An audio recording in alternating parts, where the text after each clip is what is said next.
الحمدللہ والصلاة والسلام علی رسول اللہ محمد و آلہ وسلم تسلیما کثیرا کثیرا۔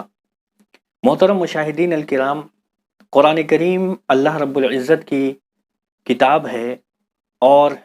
آسمانی کتابوں میں سے ایک ہے، جسے اللہ رب العزت نے حضرت جبریل علیہ الصلاۃ والسلام کے توسط سے حضور اکرم صلی اللہ علیہ وآلہ وسلم کے قلب اطہر پر نازل فرمایا، اور خود اللہ رب العزت نے اس کلام کی حفاظت کی ذمہ داری لی۔ اِنَّا نَحْنُ نَزَّلْنَا الذِّكْرَ وَإِنَّا لَهُ لَحَافِظُونَ، کہ ہم نے اس ذکر کو نازل کیا ہے اور ہم ہی اس کی حفاظت کرنے والے ہیں۔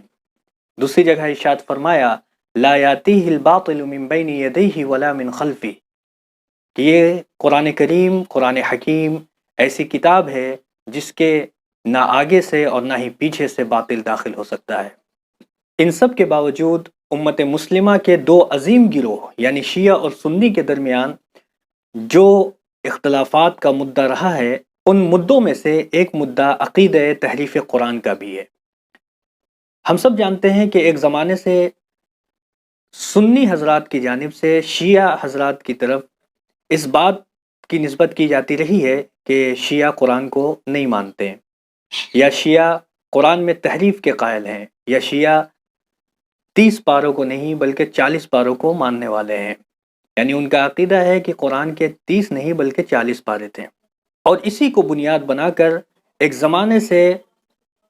اہل تسنن کا ایک بڑا طبقہ اہل تشیع کے ایک بڑے طبقے کو اسلام سے خارج سمجھتا چلا آ رہا ہے۔ یہ حقیقت ہے کہ قرآن کریم میں کسی بھی طرح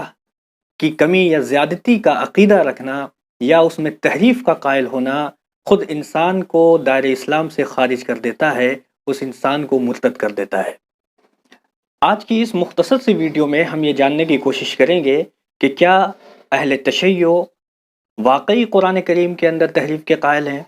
کیا وہ واقعی 30 پاروں کو نہیں مانتے بلکہ ان کا عقیدہ قرآن کے جو جز ہیں وہ 40 ہیں؟ کیا ان کا یہ عقیدہ ہے کہ موجودہ قرآن اس قرآن سے مختلف ہے جو قرآن حضور اکرم صلی اللہ علیہ وآلہ وسلم پر نازل ہوا تھا؟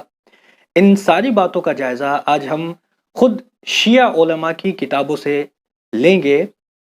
انہی کی کتابوں سے، اہل تشیع کی کتابوں سے یہ جاننے کی کوشش کریں گے کہ ان کی جانب یہ جو باتیں منسوب کی جاتی ہیں کیا یہ باتیں حقیقت ہیں یا محض دو جماعتوں کے درمیان اختلافات کو ہوا دینے کا ایک ذریعہ اور ایک شوشہ ہے۔ شیخ صدوق کی کتاب، جن کا نام محمد بن علی بن بابویہ القمی رحمہ اللہ ہے، جن کی وفات 381 ہجری میں ہے، ان کی کتاب ہے الاعتقادات فی دین الامامیہ۔ اس کتاب کے صفحہ نمبر 83 پر باب الاعتقاد فی مبلغ القرآن میں وہ لکھتے ہیں، ہمارا عقیدہ یہ ہے کہ وہ قرآن جسے اللہ رب العزت نے اپنے نبی محمد صلی اللہ علیہ وآلہ وسلم پر نازل فرمایا، وہ وہی ہے جو بین الدفتین ہے اور لوگوں کے ہاتھوں میں موجود ہے، اس سے زیادہ کچھ نہیں، اور تمام لوگوں کے نزدیک اس میں 114 صورتیں ہیں۔ اسی طرح ایک کتاب ہے الانتصار، جلد نمبر 3 صفحہ نمبر 11 پر شیخ ابو جعفر محمد بن الحسن العاملی، جن کی وفات 1033 ہجری میں ہوئی ہے، وہ لکھتے ہیں قرآن کریم کے منتقل کرنے کی صحت کا علم ایسا ہے جیسے دیگر ملکوں کا علم ہے، بڑے بڑے پیش آنے والے حادثات و واقعات کا علم ہے، جیسے مشہور کتابوں کا علم ہے، جیسے عربوں کے اشعار کا علم ہے۔ قرآن کریم کے نقل کرنے اور اس کی نگرانی میں زبردست توجہ دی گئی ہے، اور مختلف دواعی اور اسباب اس حد تک فراہم ہوئے ہیں جس حد تک دیگر علوم کو فراوانی میسر نہ ہو سکی۔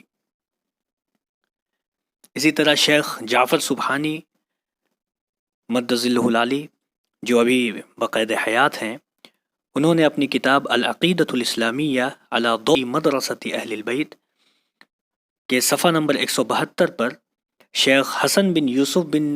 مطہر الحلی رحمۃ اللہ علیہ، جن کی وفات 726 ہجری میں ہوئی ہے، ان کے حوالے سے لکھتے ہیں کہ قرآن میں نہ کسی قسم کی کوئی تبدیلی ہوئی ہے، نہ کسی طرح کی تقدیم و تاخیر، اور نہ ہی کسی بھی طرح کی تحریف کی کوئی گنجائش ہے، نہ اس میں نہ اس میں زیادتی ہوئی ہے، نہ کسی طرح کی کوئی کمی، اور ہم اس تحریف و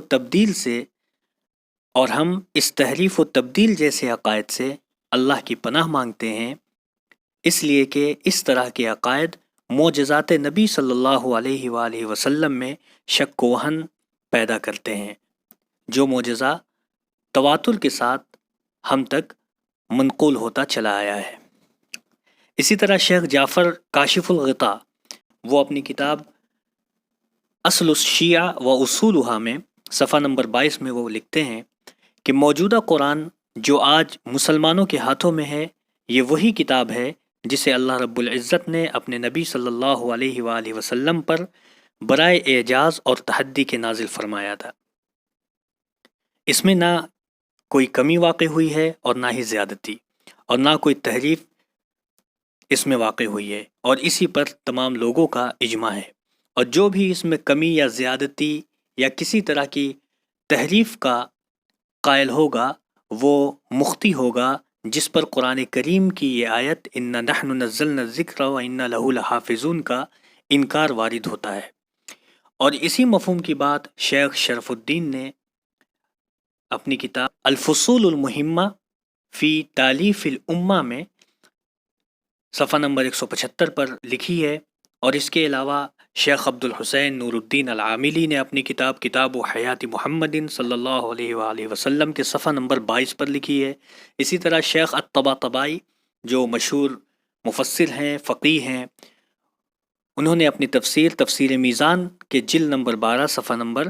104 پر اس مضمون پر زبردست بحث کی ہے۔ اور شیخ السید الخوئی جن کی کتاب ہے البیان فی تفسیر القرآن، اس کے صفحہ نمبر 200 پر اسی مضمون کی بات انہوں نے تحریر فرمائی ہے۔ یہ تھا ایک مختصر سا جائزہ۔ اس کے علاوہ بہت سے علماء اہل تشیع ہیں جنہوں نے اس عقیدہ تحریف قرآن کی نفی کی ہے، اور قرآن کریم میں کسی بھی طرح کے حذف و اضافے کی نسبت کو رد کیا ہے۔ آخر میں یہ بات ذہن میں رکھنے کی ہے، جب بھی کسی بھی مکتب فکر کے تعلق سے کسی ایسے عقیدے کی بات کانوں تک پہنچے جو عقیدہ مسلمات دین کے خلاف ہے، تو ویسے میں ہر اہل علم کا اور ہر ذی علم کا یہ طریقہ ہونا چاہیے کہ اس بات کی تحقیق کرے اور اس بات کی تہ تک پہنچنے کی کوشش کرے۔ محض ہم فکر محققین کی تحقیق کو پڑھ کر کسی بھی طرح کی غلط فہمی کو شائع کرنا اور کسی بھی طرح کی بات کو تسلیم کرنا اہل علم کا شیوا نہیں ہے۔